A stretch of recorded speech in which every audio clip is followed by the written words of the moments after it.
আজকের দিনের বিভিন্ন গুরুত্বপূর্ণ বিষয় নিয়ে পর্যালোচনা হচ্ছে। আমাদের সাথে পরবর্তী অতিথিও যুক্ত আছেন এবং তার সাথে আমরা আলোচনা করব মূলত সড়ক নিয়ে। সড়ক ব্যবস্থাপনায় বেশ কিছু পরিবর্তন লক্ষ্য করা যাচ্ছে, বিশেষ করে গতিসীমার ভিন্নতা। বিশেষজ্ঞরা বলছেন যে এটি দুর্ঘটনা বাড়ার শঙ্কাও বাড়িয়ে দিচ্ছে। আসলেই কি তেমন কিনা, চলুন আমরা আলোচনায় যাই। পরিবহন বিশেষজ্ঞ অধ্যাপক ডক্টর হাদিউজ্জামান যুক্ত আছেন আমাদের সাথে। শুভ সকাল, স্বাগত জানাচ্ছি আপনাকে একাত্তর সকালে। গতির ভিন্নতায় দুর্ঘটনা বাড়ার শঙ্কা আছে এমনটি বলা হচ্ছে, কিন্তু গতির ভিন্নতা তো ছিল আগেও, মানে এখন যেটি নির্ধারিত করে দেওয়া হয়েছে সেটি বেশি ঝুঁকিপূর্ণ হয়ে গেল কি? জি, শুভ সকাল আপনাকে। আপনি নিশ্চয়ই জানেন যে আসলে আমাদের আগে যেটা নির্দেশিকা ছিল সেটি হলো মহাসড়কের সর্বোচ্চ গতিটা শুধু বলা ছিল 80 কিলোমিটার প্রতি ঘন্টায়। 1, 2, 3 ঢাকায় জমি জিতে নিন 100% ক্যাশব্যাক সহ 20 কোটি টাকার পুরস্কার। কিন্তু আপনি জানেন যে আমাদের আসলে মহাসড়কের মধ্যে অনেকগুলো বিন্যাস আছে। আমাদের জাতীয় মহাসড়ক আছে, আঞ্চলিক মহাসড়ক, জেলা সড়ক এবং আমার লোকাল গভর্নমেন্ট এবং ইঞ্জিনিয়ারিং ডিপার্টমেন্ট এলজিইডি তাদেরও কিন্তু অনেকগুলি সড়ক আছে। সেই সড়কগুলোর গতি কত হবে সেটা আসলে বলা ছিল না। তো প্রথম যে বিষয়টি আমি গুরুত্ব দিব যে আসলে ফাংশনাল ক্লাসিফিকেশন, অর্থাৎ আমাদের সড়কের যে বিন্যাস আছে সেই বিন্যাস অনুযায়ী গতি নির্ধারণের যে উদ্যোগ, এটা কিন্তু ভালো, কারণ পৃথিবীর সব দেশেই সড়কের বিন্যাস অনুযায়ী গতিটা নির্ধারণ করা হয়। কিন্তু আমরা এই কাজটি করতে গিয়ে অনেকটা গুলিয়ে ফেললাম, যেটা আমি বলবো। কারণ আপনি দেখেন, আপনি গতকাল নিশ্চয়ই লক্ষ্য করেছেন যে গতিসীমার যে চার্টটি প্রকাশিত করা হয়েছে সেখানে আমাদের মহাসড়কের গতিসীমা, সর্বোচ্চ গতিসীমা যেটা আমরা বলছি সেটা 80 কিলোমিটার প্রতি ঘন্টায়। আবার এক্সপ্রেসওয়ে যদি লক্ষ্য করেন সেখানে বলা আছে সর্বোচ্চ গতিসীমা 80 কিলোমিটার প্রতি ঘন্টায়। এই জায়গায় আসলে এটা বিজ্ঞানসম্মত হয়নি, এটা বাস্তবসম্মত না। কারণ এক্সপ্রেসওয়ে হচ্ছে সর্বোচ্চ মানের একটা সড়ক এবং সেখানে ভারী বিনিয়োগ হয় মোবিলিটি বাড়ানোর জন্য, গতি বাড়ানোর জন্য। তো আপনি এক্সপ্রেসওয়ের গতিসীমাও যদি বলেন 80, আবার মহাসড়কের গতিসীমাও যদি বলেন 80, তাহলে এটাকে আসলে এক্সপ্রেসওয়ে আর বলা যাবে না। তাহলে এত ভারী বিনিয়োগের কিন্তু আসলে দরকার ছিল না। সেই ক্ষেত্রে আমরা কিন্তু অল্প বিনিয়োগে আমাদের যে মহাসড়ক আমরা দেখি, প্রচলিত মহাসড়ক, সেরকম মহাসড়ক তৈরি করলেই হতো। তো সেই জায়গায় আসলে আমাদের বুঝতে হবে যে আমরা যখন সংজ্ঞায়িত করছি এক্সপ্রেসওয়ে হিসাবে এবং সেখানে গতিসীমাটা যখন দিয়ে দিচ্ছি, এটা আমরা কিন্তু 100 বললেও ভয় পাওয়ার কিছু নাই। আমাদের আসলে গতিসীমা যেটা আমরা বলছি সর্বোচ্চ গতিসীমা এবং আমাদের সড়কের পাশে যে আমরা স্পিড লিমিট একটা সাইন দেখি সেখানে যে গতিসীমাটা লেখা থাকে, দুটো কিন্তু এক জিনিস না। এটা আসলে আমি মনে করি যারা আসলে এই যে গতিসীমা নির্ধারণ করলেন তাদের আরেকটু ভাবার দরকার ছিল। কারণ আমি এক্সপ্রেসের গতিসীমা যদি 90 বলতাম, আমি একটা উদাহরণ দিচ্ছি, তাহলে কিন্তু এক্সপ্রেসওয়ে এবং মহাসড়কের গতিসীমার মধ্যে একটা ভিন্নতা আসতো এবং এক্সপ্রেসওয়ে হিসাবে তখন আমরা সংজ্ঞায়িত করতে পারতাম। কিন্তু আমাদের বাস্তবে যে এক্সপ্রেসওয়েগুলি আছে সেটা যদি আমাদের কর্তৃপক্ষ ঝুঁকিপূর্ণ মনে করে, তাহলে কিন্তু পোস্টেড স্পিড লিমিট যেটা আমি বলছি, রাস্তার পাশে যে সাইন থাকে সেখানে কিন্তু 80 দিলেও সমস্যা নাই। কিন্তু এই জায়গাটায় আমি মনে করি যে আসলে এটা বিজ্ঞানসম্মত হলো না, কারণ এক্সপ্রেসওয়ের সংখ্যার সাথে যাচ্ছে না। আপনি আশেপাশে যে কোনো দেশ দেখেন, আপনি ভারত দেখেন, চায়না দেখেন, মালয়েশিয়া দেখেন, এক্সপ্রেসওয়ে মানেই তার গতি হয় 130, 120। এবং আমাদের টেক্সাস এক্সপ্রেসওয়েতে যদি যাই আমরা, পশ্চিমা দেশগুলি, সেখানে এক্সপ্রেসওয়ের গতি 140 কিলোমিটার পর্যন্ত হয়ে থাকে। সেই দেশগুলিতে আসলে দুর্ঘটনা কিন্তু হয় না, হলেও আমাদের মতন এত মানে প্রতিদিন এরকম ভয়াবহ দুর্ঘটনা হয় না। আমাদের মূল কারণটা বুঝতে হবে। শুধু গতির কারণে আসলে দুর্ঘটনা হয় জিনিসটা তা না। আমরা যে গতি আসলে সংজ্ঞায়িত করব সেই গতিতে চলার উপযোগী আমার যানবাহন কিনা, চালক যে আছে সে কি সেই গতির সাথে চলাতে সক্ষম কিনা। যদি না হয় তাহলে সেই ধরনের যানবাহন, সেই ধরনের চালককে আপনাকে নিয়ন্ত্রণ করতে হবে, এনফোর্স করতে হবে। আপনি সেটা করলেন না, না করে গতিটা কমিয়ে দিলেন এবং কমালেন এমন ভাবে যে মহাসড়কের গতির সাথে মিলিয়ে ফেললেন বা গুলিয়ে ফেললেন, আমি যেটা বললাম। আরেকটা বড় বিষয় হচ্ছে, আপনি দেখবেন যে যানবাহন ভেদেও গতিসীমাগুলি দেওয়া হয়েছে। এই জায়গাটাও আমি মনে করি একেবারেই এটা বাস্তবসম্মত হয়নি। কারণ পৃথিবীর অনেক দেশে আমরা দেখি যে আসলে যানবাহন ভেদে গতিসীমা থাকে, কিন্তু এই জায়গায় বলে থেমে গেলে আসলে গল্পটা শেষ হবে না।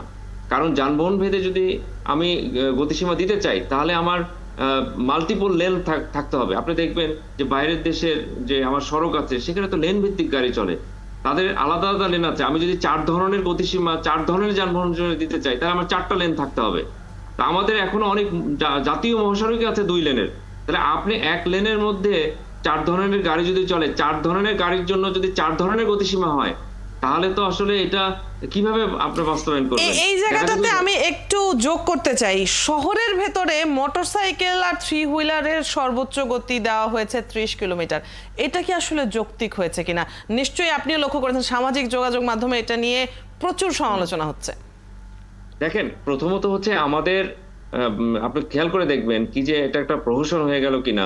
আমাদের এক মন্ত্রণালয় বলছে যে আপনি মোটরসাইকেলের আমরা যেটা বলি ইঞ্জিন ডিসপ্লেসমেন্ট অর্থাৎ সিসি বাড়াও, এবং সিসি বাড়ানোর মানেই হচ্ছে আপনি গতি বাড়াচ্ছেন। আবার গতকাল যে গতিসীমার নির্দেশিকা প্রজ্ঞাপন করে প্রকাশিত হলো, সেখানে আরেক মন্ত্রণালয় বলছে মোটরসাইকেলের গতি কমাতে হবে। তাহলে দুই মন্ত্রণালয় দুই ধরনের পলিসি নিচ্ছে, তো পলিসি তো সাংঘর্ষিক, প্রথম কথা।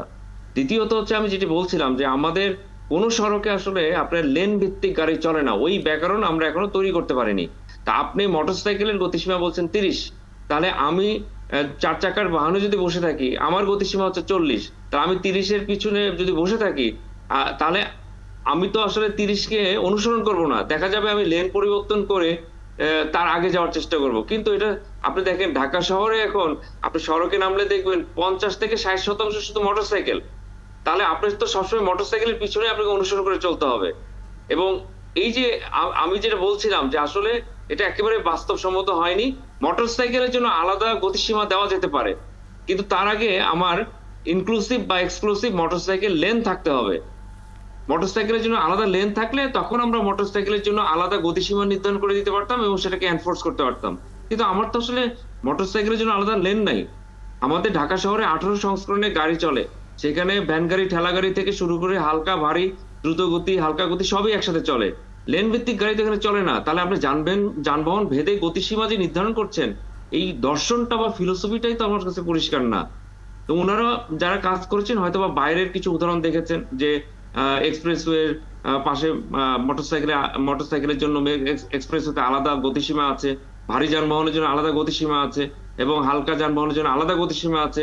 তো উদাহরণগুলি দেখেছেন ঠিকই, কিন্তু পুরোপুরি দেখতে হবে যে ওইসব দেশে লেন ভিত্তিক গাড়ি চলে এবং তাদের সড়ক মহাসড়কে দেখা যায় 4 থেকে 5টা করে লেন থাকে এবং লেন ভেদে যানবাহন ভেদে গতিসীমাগুলি নির্ধারণ করা হয়।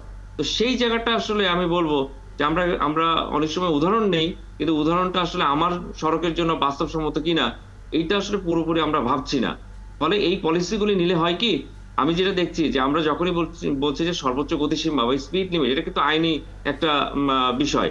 আপনি স্পিড লিমিট সাইন দিবেন, যে যে সাইনটা আসলে আমাদের যারা চালক আছে তারা মানবেন না, এই যে না মানার সংস্কৃতি এটা যেমন বাড়বে, পাশাপাশি আপনার স্পিড ভায়োলেশন দেখবেন আরো বেশি হবে। কারণ আপনি সড়ক তৈরি করেছেন, প্রসারিত করেছেন, চওড়া করেছেন গতির জন্য। তো আপনি এখন বলছেন যে গতিটা আপনি কমিয়ে দিবেন, কারণ আপনার সড়কে যে ঝুঁকি আছে সেটা আপনি নিয়ন্ত্রণ করতে পারছেন না। এই যে গতিসীমার যে নির্দেশিকা, আমি বলবো যে রাজনৈতিকভাবে এটা কিন্তু খুব ভালো একটা নির্দেশিকা হয়েছে। কারণ অনেকটা আমরা তো জানি যে আমরা সড়কে ইকোনমিক লাইফ শেষ হয়ে যাওয়া যানবাহন সেটা নিয়ন্ত্রণ করতে পারবো না, আমরা আনফিট যানবাহন নিয়ন্ত্রণ করতে পারবো না, চালককে দক্ষ প্রশিক্ষিত করে যে দ্রুতগতি যে সড়ক তৈরি করছি সেখানে চলাফেরা করার সক্ষমতা আমরা তৈরি করতে পারবো না। এই কারণে আমরা গতি কমিয়ে ফেলছি। এই কথা যদি বলেন তাহলে ঠিক আছে, কিন্তু এর বাইরে যদি আমি বিজ্ঞানসম্মত জিনিসগুলো যদি বলি বা প্রকৌশল দিক থেকে বলি, আসলে এটা একেবারে বাস্তবসম্মত হয়নি। সেক্ষেত্রে সড়ক দুর্ঘটনা যেহেতু এই যে এতগুলো দুর্বলতার জায়গা আপনি উল্লেখ করছিলেন যে আমরা এটা তো করতে পারিনি এখন পর্যন্ত, আর এই প্রসেসটা বোধহয় একটু লম্বাও হবে, একদিনে তো করে ফেলা সম্ভব হবে না। তাহলে সড়ক দুর্ঘটনা কমানোর জন্য সর্বপ্রথম পদক্ষেপ হিসেবে আপনি কোনটির কথা পরামর্শ দেবেন? দেখেন, সড়ক দুর্ঘটনা কমাতে হলে আমার বিজ্ঞানসম্মত যে কাজগুলি, অর্থাৎ আমরা সড়ককে, আমি মনে করি যে আমাদের বেশ কিছু সড়ক আছে আমরা আধুনিকায়ন করেছি এবং সড়ককে আমরা কিছু জায়গায় 4 লেন করে ডিভাইডার দিয়ে ফেলেছি, সেটা একটা ভালো জিনিস। আমাদের নিরাপদ সড়কের জন্য সড়ক অবকাঠামো নিরাপদ হতে হবে, কিন্তু পাশাপাশি আমি যেটা বলছিলাম আমার আরো 4টা পিলার বসে আছে, আমরা বলি সেখানে যানবাহনগুলোকেও বিজ্ঞানসম্মত এবং নিরাপদ হতে হবে। চালক যে আছে তাকে প্রশিক্ষিত নিরাপদ হতে হবে, যারা সড়কের ব্যবহারকারী আছে তাদেরকেও নিরাপদ হতে হবে। এবং দুর্ঘটনা এরপরেও ঘটতে পারে, সে কারণে দুর্ঘটনা যে ব্যবস্থাপনার কথা আমরা বলি, ট্রমা সেন্টার বা ম্যানেজমেন্টের জন্য, বিশেষ করে পেশেন্ট যেন আমরা দ্রুত চিকিৎসার ব্যবস্থা করতে পারি, সেই জায়গাগুলিতে কাজ করতে হবে। পাশাপাশি আমি যেটা দেখছি যে আমাদের আসলে দুর্ঘটনার যে আমরা গতিকে যে অনেক সময় দায়ী করি, কিন্তু আসলে আমার কাছে আমি যেটা মনে করি যে গতি আসলে একটা উপসর্গ। মূল কারণটা যে কেন চালকরা সড়কে নামার পর বেপরোয়া হয়ে যায়, কেন দেখা যায় যে একটা যানবাহনের চালক অন্য যানবাহনের চালকের সাথে অনেকটা রেষারেষি করছে, ওই জায়গায় কাজ করতে হবে। আমরা দীর্ঘদিন ধরে বলে আসছি যে আসলে চালককে কর্মঘণ্টা নির্ধারণ করে দিয়ে তাকে বেতনমুক্ত করতে হবে, এবং বিশেষ করে একজন চালক যদি স্টিয়ারিং এ বসে থেকে আপনার 2 দিন 3 দিন গাড়ি টানা চালাতে থাকে একেবারে বিরামহীন ভাবে, তাহলে তো দুর্ঘটনা হবে। তো যেখানে এখানে বিশেষজ্ঞরাও এই কথা বলছেন, তারপর এই দাবিটা কিন্তু শ্রমিক মানে পরিবহন শ্রমিকদের যারা নেতারা আছেন তাদের সাথে বিভিন্ন আলোচনায় এই বিষয়টি তারাও দাবি করেছেন। তারপরেও এই একটি পয়েন্ট কেন এত বছরের পর বছর ধরে হচ্ছে না? কেন পরিবহন মালিকদের সাথে এই নেগোসিয়েশনটা কিছুতেই করা যাচ্ছে না?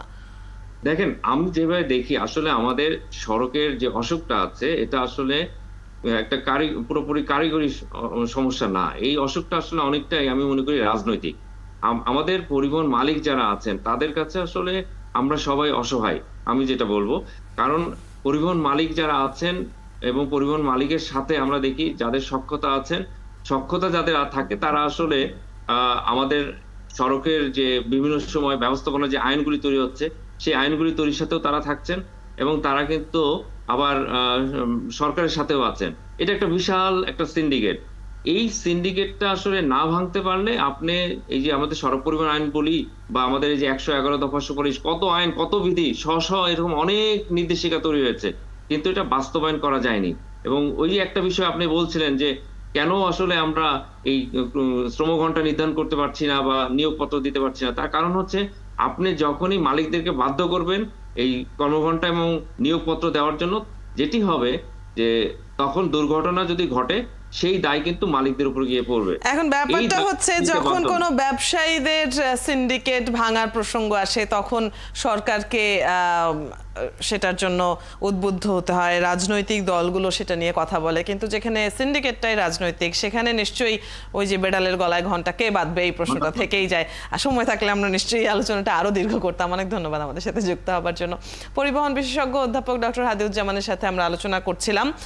আলোচনাটা হচ্ছিল সড়কে যে গতিসীমার নির্দেশিকা সেটি আসলে ভালো ফলাফল নিয়ে আসার চাইতে বরং দুর্ঘটনা বাড়ার আশঙ্কাই বৃদ্ধি করছে, তেমনটি বলছিলেন তিনি।